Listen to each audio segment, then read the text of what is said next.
Thank you so much for joining us. We are here with the International Franchise Association's Women's Franchise Committee's podcast, Her Success Stories of Female Leaders.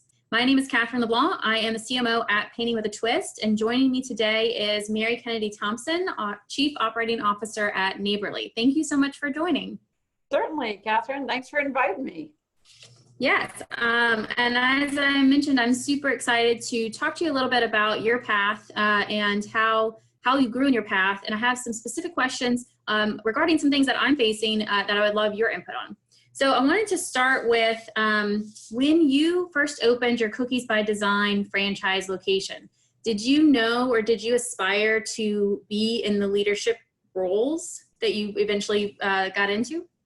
No, it's interesting you asked that because I think Mary in 1994 would have looked at Mary in 2020 and said, oh my goodness, I had no idea that those opportunities were even out there.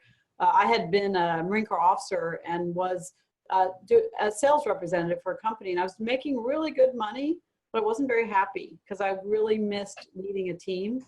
And I wanted to control my own destiny. And I was pretty sure I wanted to start my own business, but I didn't know how. That's one of the things I love about franchising is it's a system that you can fall in on. And so my husband came home one day from a chamber mixer with a little brochure from then Cookie Bouquet. And I kept looking at it going, man, I could sell these all day long. I know how to sell things. This would be so much fun, but I don't know how to make the cookies. I don't know how to run the business. And on the back, there were 3 magic words for franchising information. And I sent away, the packets came in the mail, and I sat down with my husband and said, this is what I want to do. And so I never thought about the career that I would have in franchising and how good franchising would be to me, because it has been quite an adventure. That's amazing. So when was that first opportunity, or when did you see the potential for it? Well, our plan all along was to buy them. We were at multi-unit locations. We had 3 locations, and our plan was to buy them and build them and then sell them. And that would be our nest egg for our retirement, which is what they became. I always like having conversations with people about the difference between being rich and wealthy.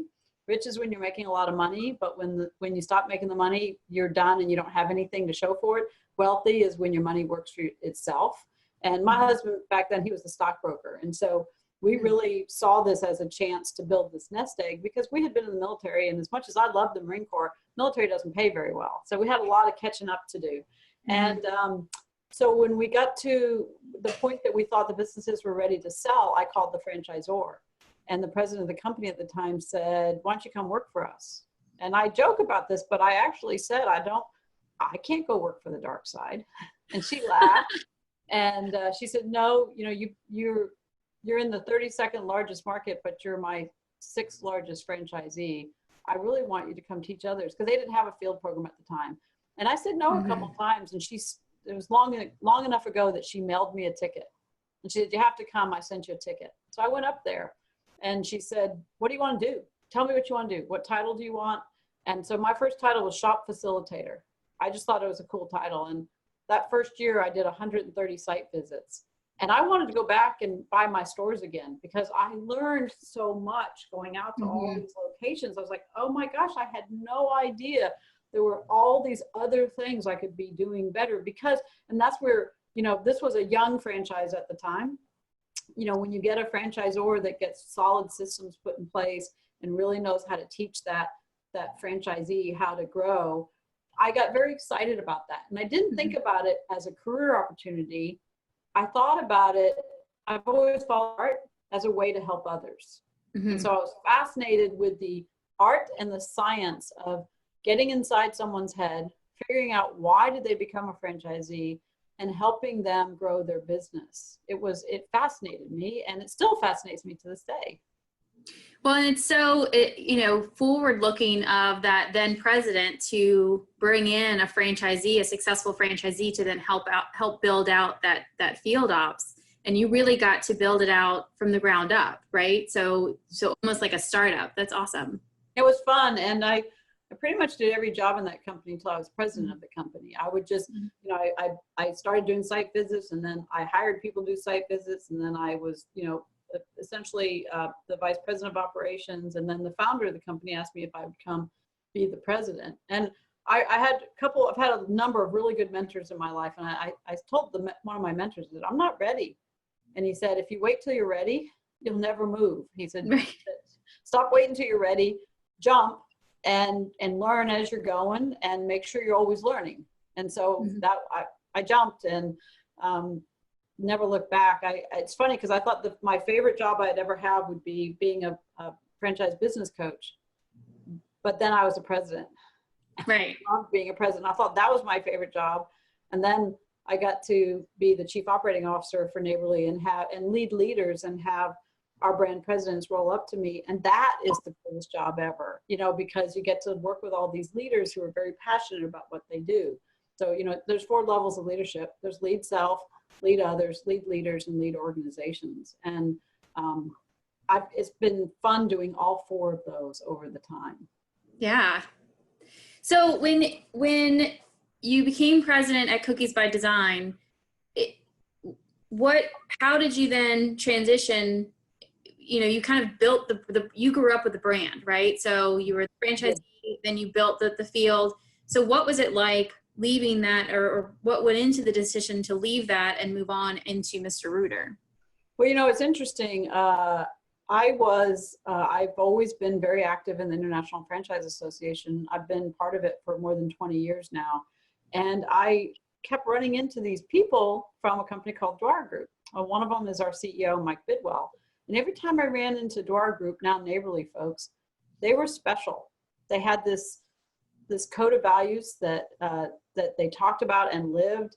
They were passionate about what they did. They were very helpful to everybody else. And I just was impressed with them. And one day Mike reached out to me and he said, I have our largest brand, which is a plumbing company, Mr. Rooter, and I'd like to talk to you about coming to take that brand. And I said, well, I don't know anything about plumbing. I know the gift industry. I grew up in the gift industry. Right. And I actually was considering buying out my franchisor. And I told him that. I said, I think I'm going to be the franchisor. I'm going to buy out the franchisor. And he said, well, you should make her an offer, because if you're not going to do that, you should come work for us. And so we talked for about 6 months, and we teach a really good class on recruiting. And when the first time I attended that class, I was like, oh my gosh, that's everything he used on me. About getting to know the person and showing them where their future can be and how to get there and why it matters. And so about over 6 months, we had conversation. And then he waited another 6 months for me, because I didn't want to just leave my franchisor. I was where I'd grown up. I still love those people. Right. And so, I remember the first month I was leading Mr. Rooter, I had an interview with some organization, and they said, well, what's it like to, you're the first woman to lead a large plumbing company. What's it like to be a woman leader? And I'm like, I don't know. What's it like to be a male leader? I don't think leadership is gender biased. I think leadership is leadership, taking care of your people, being a clear communicator, making sure that you take responsibility for the right things and give credit for the right things, and those types of things. And so I didn't even know how to spell plumbing. I joke about that. I knew franchising, and I said that to Mike. I said, I don't know anything about it. He said, yeah, but you know business and you know franchising. And that's the beautiful thing about franchising. I'm extremely biased, but franchising is a great American dream. It's a great Canadian dream. It's the great European dream, because it gives you this chance. It took literally a girl out of the Marine Corps who couldn't even spell P&L, didn't even know it stood for profit and loss, and taught me how to be a business person. And so it's a great industry, where you get to belong to a group of people that have a common mission, and you get to control your own destiny. And I love that. And it was very good for me as a franchisee, and it's been very good for me on the franchisor side. And you get to, it's the purest form of leadership, because they're all independently owned and operated. So you can't say, do it or I'm going to fire you. You got to push, pull, show, explain, sell, light the way to lead people toward this common purpose. Yeah. And for me, I got into franchising unknowingly, going to work for a big brand in New Orleans. That was my goal. And so, going to work at Smoothie King was a fantastic experience, loved the brand. but it did open up this new world to me of an industry that I really wasn't even aware of. And it was perfect timing because I was coming into it at the same time that my husband and I were opening our own small business. And so it really connected what I was doing outside of work with opening a small business and what I was doing inside of work of creating success for the small business owners I was working for.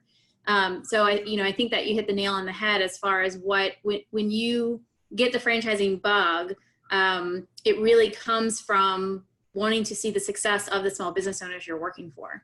I don't know why we don't spend more time teaching franchising across all means of education and showing people that there's a wonderful path. I never came into franchising for the path. I came into it for the passion, and I got this amazing path where I've traveled the world over. I've met some of the most amazing people.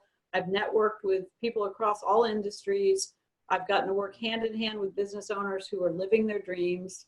I can't think of something I'd want to do more than what I do now. Right. And it's almost like you stumbled upon it. Yes. Yeah, because I just wanted to own a cookie business. Right. That's all. Right. I wanted to control my own destiny, and I knew I didn't know business enough to do it on my own, that I was going to need a system to fall in on. Mm-hmm. So you mentioned something earlier around clear communication, and that was something that I really wanted to pick your brain on, because I think that's the key, right, to any leader role, but also anytime you want to get something done, you have to have a clear communications plan so that you can get the buy-in, so that you can get everybody, going up the mountain together. So do you have any kind of quick tips or a list that you follow every time you're kind of communicating a really complex strategy or rollout? I mean, you've been through so much of that in your career. I've had the privilege of learning from some pretty amazing leaders and watching them through the years, but both in the military, in franchising, at every level. And I'd start with this. I tell everybody, write the word communicate down, and then I want you to draw a big X through it, and stop worrying about communicating and start worrying about connecting. Connect with people, figure out their hopes, wishes, dreams, and goals, understand where they're trying to go to. And even when you have to, like right now through the COVID, when you have to communicate a very complex and scary message, if you're not connected to the people you're communicating with, you're going to miss the message. So the first thing we teach a leadership class here that I teach is called Leading with Purpose on Purpose. And the very first thing I talk about is purposeful leaders understand you must connect first and spend that time there. So then when you have these hard messages, there's like this shorthand to how you communicate. So I'd start there. And then the second thing I'd always say is I think really smart leaders are great simplifiers. And I don't mean but they skip past the details or that they don't look deep enough. They do, and then they figure out how to say it in a way that is the simplest, easiest. It's very hard to do, and simplify that message. And they understand that just about the time you're sick and tired of saying something, someone's hearing it for the first time. So you got to tell them and what you're going to tell them. Then you got to tell them, and then you got to tell them what you just told them. And I always joke and say, and if it's a millennial, you better text it to them as well. Right. And so leaders get bored with their own message. We get bored. I like the next shiny object, but the people that I'm serving, they haven't gotten it yet, or they need to hear more. And the last thing on communications, I think is the most important other than connecting, is staying positive and understanding that optimism multiplies everything. And I'm not talking about false optimism. When you're leading people and you're getting them engaged, there's two things they believe. They believe tomorrow can be bigger than today, and they understand that they get to be part of it. So like with COVID, you get the message to tomorrow will be bigger, and you're going to be part of this solution, and here's what it looks like. And part of doing that is, when the recession hit way back in 07, 08, I was brand new president, Mr. Ritter, and I was pretty nervous, and I was trying to figure out how to communicate in a positive way to my franchisees. And what do I say? And I called my dad, who was a 3-time combat veteran. I said, Dad, I'm trying to figure this out. And he said, you know what to do. And I said, no, I don't. That's why I'm calling you. And he said, well, your job as a leader in the scary times is to whistle in the dark. He said, you know, your people can't see you, but they need to hear you because it's so dark. So whistle a lot, whistle loudly, walk toward the light, and they'll follow you. He said, and I'm sure you've listened to a lot of webinars through the COVID that leaders are saying, you have to talk all the time. You have to say it again and get out. And we've hosted hundreds of town hall meetings. I'd say almost thousands of town hall meetings and thousands of communications and thousands of one-on-one calls, because all of that mattered to whistle in the dark and get them understanding that tomorrow would be bigger than today and how they fit into that. That's awesome. And it is perfectly the perfect message for me right now, because that is what we're moving through, right? Like every other company, and we are moving through the same message over and over again. And you know, I'm proud of what the leadership team at Painting with a Twist has been able to do to increase those communications. And, you know, the way that you put it as far as whistling in the dark, you know, it really makes sense for what we're going through right now. Yeah, it was very good advice for me. I needed it at the exact moment. And we talk about that in our company now. We'll say, yeah, we're whistling right now. This is what we're whistling, and making sure that they can see it. And, you know, in fearful times, there's being brave and being bold.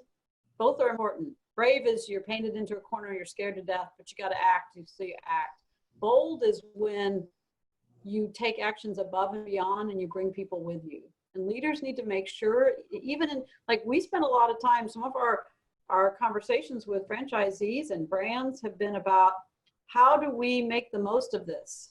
Not just survive it, but thrive through it. And where do we need to change to make the most of this, to better serve our customers, to better serve our franchisees, to do that? And that's being bold. And bold is really scary. If you think brave is scary, bold is really scary. But I like seeing leaders focus on that boldness that they can bring others with them.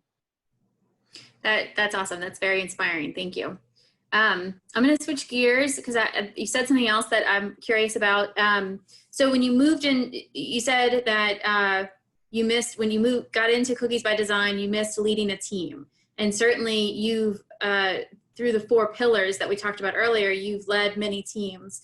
I'm curious, you know, for me, when I first started leading my own team, I found some interesting things that I didn't realize, you know, was part of leading the team, like managing people. But now that you've reached a level of leading leaders, what is the biggest transition that you found from kind of managing people, managing a team, to leading leaders? You know, I actually had a lot to learn there. I had led others in the Marine Corps.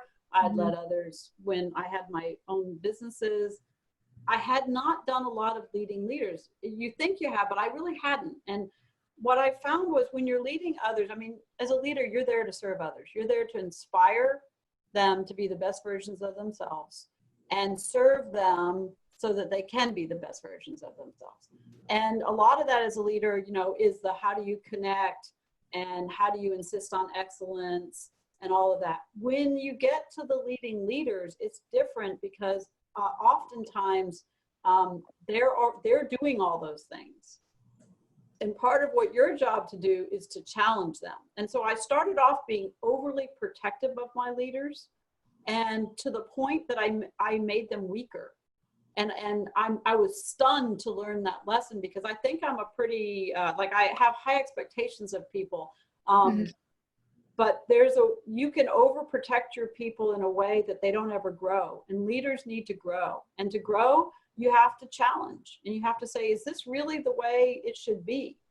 Why are you doing it this way? And be that mirror to them so that to challenge them. And in the beginning, I thought that was not protecting or looking after them. I would overly say, you know, I see this, I see that. You should, instead of letting them learn it, letting them figure that out and self-discover. That's, you know, the way that you put that sounds elegant, but I can imagine that you've had to have some tough conversations to get those leaders to a place where you want them. How did you kind of cultivate that? If you kind of, it's almost like you had to shift your leadership style, it sounds like. I did. I had to do a lot less talking and a lot more listening. And that is not a natural place for me. I have to work very hard to be a good listener. I mean, really hard. And what would happen is I would tell them, you need to blah, blah, blah. And they would go blah, blah, blah. And I was very good at getting them to blah, blah, blah. But the next time, because I had told them that, they hadn't gone through the path of understanding why they needed to do that. And so, and they didn't grow.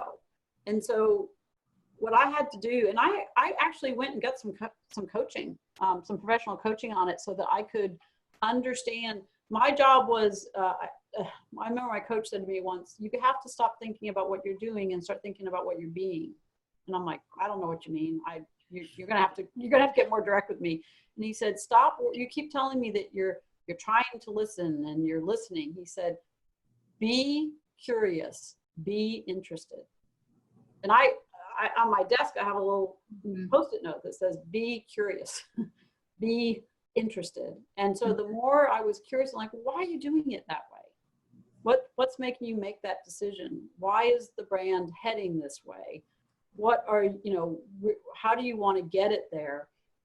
And they started, through those questions, they would get to the other side and say, oh, well, I need to do, and it took longer, but it was more lasting and it stuck. Right. It takes longer in the beginning, but then you get them to where they need to be to get there faster. And there's nothing elegant about it. It's messy and complicated, and you have to have a lot of patience to really understand what, understand. Yeah. Yeah. That's it. I would have to do the same thing, like write myself a note to say, okay, calm down. Right. Yeah. You can be right and be wrong. That was the hardest part to understand, is I might be right and understand exactly where they need to go, but I was wrong because I wasn't letting them find that way. And leaders need to find that way. My job is to make them a better leader, and that means allowing them to be uncomfortable and letting some things fail forward.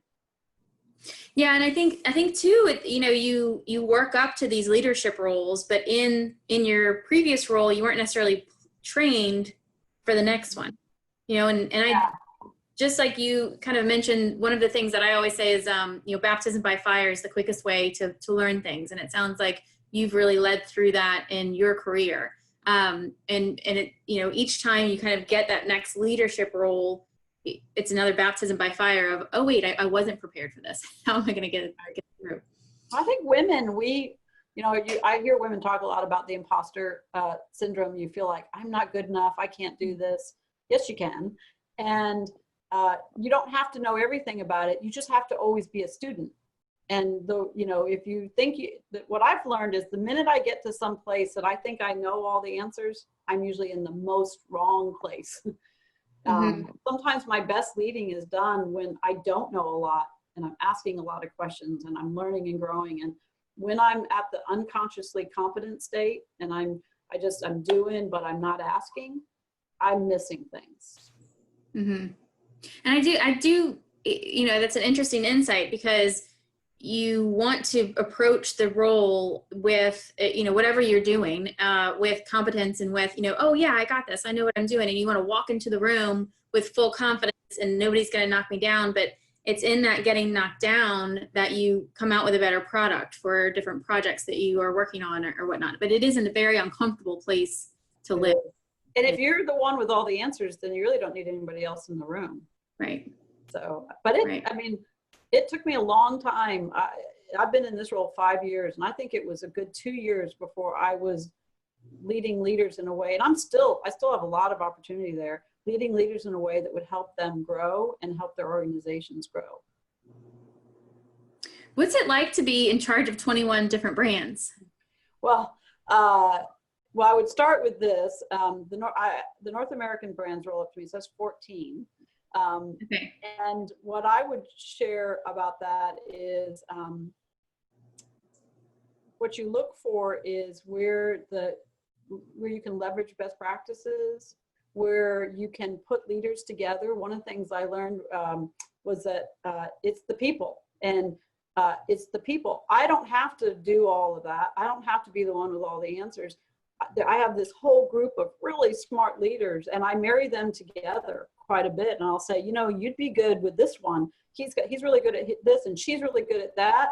And I want you two to work together on this project, or I want you two to work together on something that both your brands have a need for. And so as soon as when I started learning that I didn't have to be the answer to it all, the answers were in front of me and the people were there, and I could leverage that, I got a lot better at what I was doing. That's awesome. Okay, one other question for you. You know, I was interested to hear that while you were at Reuter, you became a professionally licensed plumber. And so that's, you know, an example of you leading by example. So, you know, as you grow in your leadership roles and in the role that you have now, how do you maintain that kind of leading by example and getting your hands dirty, you know, even if you don't have to? Yeah, you know, it's an interesting balance. And, you know, I hear a lot of people talk about balance. I never have balance. I wish I did. I try every day. In the aggregate, maybe I've had balance, but there are days I'm all work and days that family takes over. And, you know, when you have kids and you're working, there's a lot. And part of that balance is where are you hands-on and where should you be lifted up? You know, like you think about two coaches, one coach is on the football field and one coach is up in the skybox. They both see the same field, but they see different things. And where is it that you should be? And sometimes you need to go between the two places. But the reason I went to get my plumbing license was I thought I would be a better leader understanding more of the dynamics of the plumbing world. And it taught me a lot. And the biggest thing it gave me was a very healthy respect for our technicians, our service professionals who were out there doing that day. It was 4 years. It was one of the hardest tests I've ever taken. It was a day-long test. I mean, it took like 6 hours. And I was just praying I'd pass. I mean, it was a hard test. I don't want to do this again. Yeah, I mean, it was really hard. And so it gave me a healthy respect to understand that. And I think sometimes, you know, I hadn't grown up in the world of plumbing, so I needed to understand some of that. And I think some leaders, when you come in from the outside, that's when it's good to take some moments and go deep. If you've grown up from the inside, so when I was at Cookies by Design, I'd grown up from the inside. I knew everything there was to know about making cookies and producing cookies and being productive and making money doing cookies. But because I knew so much, I couldn't do the 30,000 foot level because I'd always get stuck in the details. So I would say if you've grown up within those ranks, sometimes you need to step out, let somebody else do those details and make time to look at the 30,000 foot level. So I was very good at looking at the 30,000 foot level at Mr. Reuter, and I needed the balance of understanding that side. So it depends on, so like now in this role, I've kind of grown up in this company now. And so I have to spend time lifting myself out of the details because I've been, I was president of Mr. Reuter, and then I've been interim president of four of our other brands. I've got a fairly detailed view of that, which means I have to oftentimes make myself get in that skybox and look at the field from a different perspective. That makes sense. So where do you picture yourself in 5 years? It's a great question. Well, first I will tell you, because I love franchising, I see myself in franchising, and I see myself with Neighborly because our vision is to be so remarkable. We've become a beloved household name. I love that. I love everything about that. And I very much, you layer that with our code of values and who we are. It talks to who I am as a human being. Where I see myself 5 years from now is making sure that the leaders that this company needs are in place. For the most important thing I can be doing right now is succession planning, is getting the right leaders in place, so that I keep this company strong. That's one of the things I like to watch and see, how does something do after a leader leaves, because that says a lot about that leader. And I serve at the pleasure of the board, so who knows when I'll leave. But what I do know is that I always want to be sure that I've got people that can step into my shoes. That's the most important thing I can do right now. So when you say 5 years from now, what I'd say is I'm making sure that the right leaders are in the right place and have been given opportunities to grow and be ready for that. That's awesome. Well, that's what I had to talk to you about today. You've given me such a breath of fresh air, getting out of my own routine and getting to you a little bit, but also getting inspired, you know, by the path that you have taken. So I really appreciate your time. I know that others will be inspired when they hear and see this, and truly appreciate your time. You asked great questions. I so appreciate it. And I just believe this final thought is we've all been spending the last few months being very brave because we had to. I think we should now start, and I say this especially to the women out there listening, it's time for us to be bold. We know what to do. We can show people how tomorrow can be bigger and how they get to be part of it. And women are very good at communicating that. They do that all day long to their children.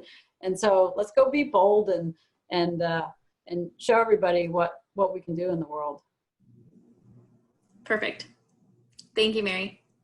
Thanks, Catherine.